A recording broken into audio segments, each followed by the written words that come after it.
Okay, so I finally got around to watching Joker this weekend, and yeah, it's fucking incredible. Enough said. Go fucking watch it. It's super good. Totally worth a trip to the theater. Oh, fuck yeah! This is the shit! Joker is a grim character drama about a man with severe mental health issues who is isolated and beaten down until he is pushed into horrible violence. The film is heavily inspired by Martin Scorsese's work, but the most prominent influence of all being king of comedy. Yeah, it has the same basic structure as Taxi Driver, but it differs in enough ways that I can't really say it's a one-to-one copy, like some people say. A mentally unwell man is trapped in a city consumed with poverty and crime.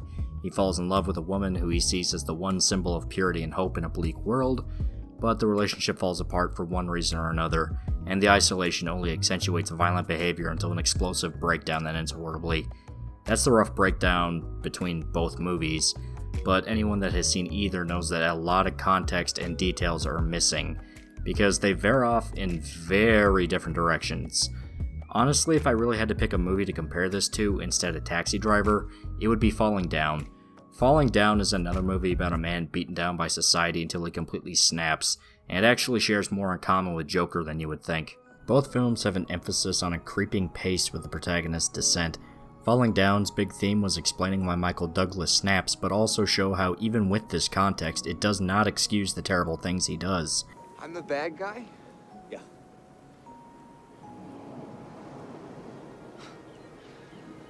How'd that happen?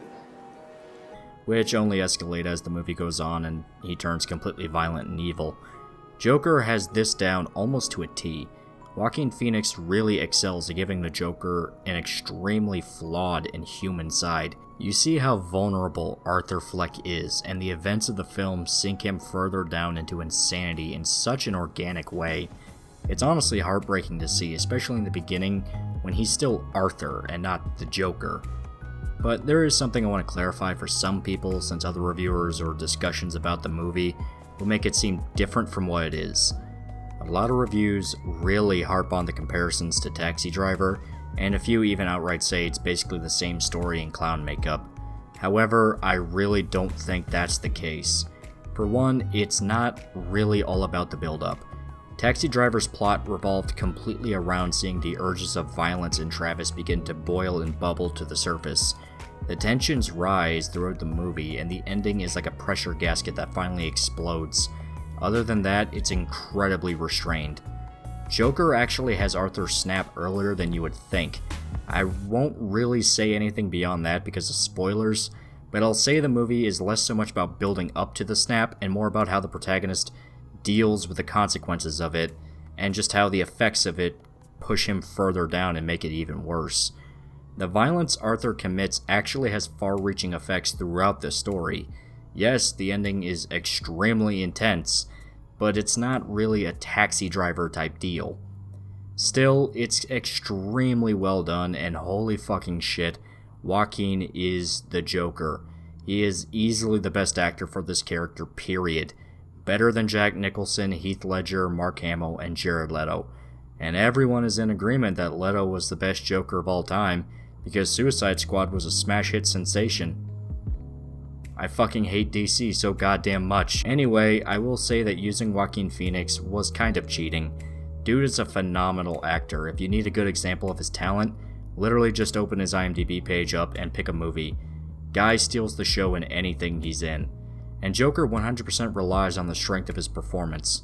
The way he is able to make the transition from this anxious, socially awkward man to a cold-blooded murderer is phenomenal. Some reviews have accused the movie of being shallow and not really exploring the themes of mental illness in depth, but all I can say to that is they really were not paying attention. There are so many subtle actions that Phoenix gives Arthur to demonstrate his mental illness, from how clear that his chronic laughter physically hurts him, to the almost childlike demeanor Arthur holds even as the Joker, showing that while he's physically a man, his emotional state was stunted and battered from a horrid childhood. The other actors that have played the Joker are still really good, well, except Leto. I mean, they all had their ups and downs. Nicholson Joker is just Jack Nicholson, but that's still one hell of a bar anyway. Good at giving off the intimidating presence and making the Joker feel like someone to be feared. Now, Heath Ledger did a fucking fantastic job with his role, Make fun of the memes all you want, but to actually watch The Dark Knight is a whole nother deal entirely. He fits the psychopathic domestic terrorist version of the character that Nolan wanted to do, but it only really works in that version of Batman. You don't know who he is, what he wants, he's a force of nature. Trying to explore a backstory would ruin that version of the Joker. He's a complete unknown, and it works best that way. Of course, Mark Hamill's Joker is fucking incredible. Say what you want about Mark Hamill as a person, I certainly think he uses nostalgia for his career to hide some really shitty stuff. But as an actor, the man cannot be described as anything but gifted. Give him a script, no matter what it is, and he'll make something damn good out of it. And countless people grew up with his version of the Joker, whether through watching the Batman animated series or playing the Arkham Asylum games. Holy fuck, there are people old enough to actually say they grew up on those games now. Oh god. But his main problem with being the Joker is that Hamill, well, dude is just too funny. This sounds really weird, and under any other context I would actually say it's a plus. But without the comic book lore, logic, and world built around the Joker, he would be much more frightening than how Hamill's version would be. So in the case of a movie specifically trying to explore his psychology and really paint him as this sympathetic and tragic figure, he can't be funny. Now, the Arkham games were actually really good at broaching this topic, especially Arkham Knight, which showed just how twisted and violent Joker could get, but Phoenix managed to sell you just how real this character could be. He doesn't feel like a comic book character, and when he killed somebody, it was savage and brutal. There were no one-liners or cheesy jokes. The humor for this character is something that, once again, is a subtle aspect that revolves around his mental illness. Hamill's version is simply too good at being funny to match the twisted comedian part of Joker, at least for this movie, since it's a different interpretation from something like the animated series or Arkham, and I think that it really sells just how Joker would think were he a real person. His warped mind and views on society, yeah, laugh it up, no doubt impacts his sense of humor. He finds horrible tragedy and depressing subject matter funny, because it's almost like he can't understand why others don't laugh at it. Now, there is obviously a larger story beyond Arthur's journey going on, but it actually takes a backdrop compared to seeing his fall. The way Gotham is set up is reminiscent of 1970s New York, with heavy crime, poverty, and an abundance of garbage from repeated union strikes. It's supposed to actually take place in the 80s, the exact year is apparently 1981, but it feels way more like the 70s, which makes sense from the Scorsese influence, but it doesn't really matter, beyond, one newspaper that sort of references the Chernobyl disaster, which was 86. I couldn't really see anything that gave a direct year of when everything happened, though. I'm going by hearsay with the timeline. But this city is almost the perfect setting for the story. The atmosphere is so tense to the point that everyone in the city no longer wants to be civil anymore. Everyone's on edge and distrusts strangers to the point of never giving them a chance. So Arthur views this world as specifically out to get him, as bad things compound one after the other.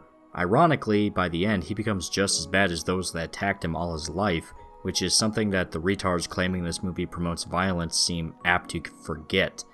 None of the violence is glamorous. It's quick, disturbing, loud, bloody. It's really not made to feel pleasant, but that's the point. Now, something like John Wick actually does tend to glamorize violence. It's trying to make it seem stylish, badass, and fun. But there's absolutely nothing wrong with it. Fucking love John Wick as a franchise. I'm just trying to point out how Joker really isn't a call to arms for anyone. It's trying to make the violence feel as real and nasty as possible. And I honestly have to say the same to people calling Joker commie propaganda. If anything, the rioters trying to use the Joker as a symbol are more so played off as dramatic irony. They think he's a vigilante out to right the wrongs between the social classes, when really he's a deranged lunatic that's killing people because of his own selfishness and trauma. He even outright states that he doesn't care about the politics going on in the background. It's not about that. It's about his petty vengeance. None of the characters Joker kills, towards the end at least, are necessarily bad people. Hell, one of them was actually respectful towards him. His only mistake was doing his job and underestimating how far gone Arthur was when he finally confronts him.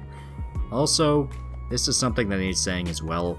No, Joker is not an incel, and trying to say that he is incredibly stupid and a really bad interpretation of the character. He doesn't snap from a lack of sex. I don't even know how the fuck you would come to that conclusion. Arthur snaps because he has no one in his life to confide in. It goes beyond just a desire for sexual satisfaction. Everyone Arthur knows lies to him, or abuses him, or mistreats him. He has nobody to give him comfort or decency. Even his own mother isn't capable of doing this, as she has her own multitude of issues. He is well and truly alone in life. Just boiling that down to he wanted the coochie but no one gave it shows that you probably didn't even watch the goddamn movie. Yeah, his mentality is extremely disturbing to say the least, to the point that the R rating was 100% necessary to tell the story.